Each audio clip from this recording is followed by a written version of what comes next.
ഒരാൾക്ക് പാമ്പ് കടി ഏറ്റിട്ടുണ്ട്.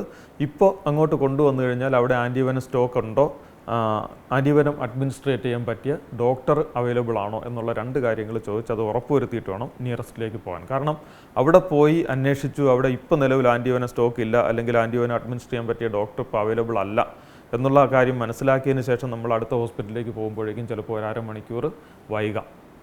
രണ്ടാമത്തെ ഹോസ്പിറ്റലിൽ ചിലപ്പം എതിർദിശയിലായിരിക്കും.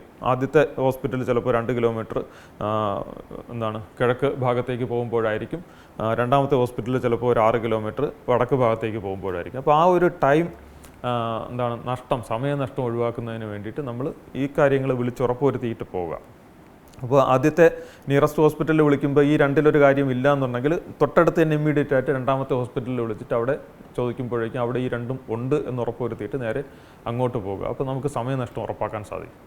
അതായത് സമയനഷ്ടം നമുക്ക് ഒഴിവാക്കാൻ സാധിക്കും. സമയം എന്ന് പറയുന്നത് ഈ ഒരു കാര്യത്തിൽ ഏറ്റവും പ്രധാനപ്പെട്ട സംഗതിയാണ്.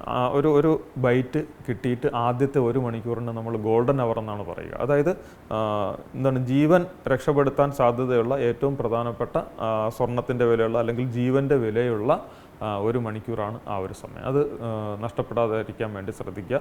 ആംബുലൻസൊക്കെ വിളിച്ചു വരുത്തിയിട്ട് അതിൽ കയറി പോകാം, അല്ലെങ്കിൽ ടാക്സി വിളിച്ചിട്ട് അതിൽ കയറി പോകാം എന്നൊന്നും പറഞ്ഞ് സമയം നഷ്ടപ്പെടുത്താൻ പാടില്ല. അവിടെ ഏത് വാഹനമാണോ അവൈലബിൾ ആ വാഹനത്തിൽ അദ്ദേഹത്തെ ആശുപത്രിയിലേക്ക് എത്തിക്കുക എന്നുള്ളതാണ്.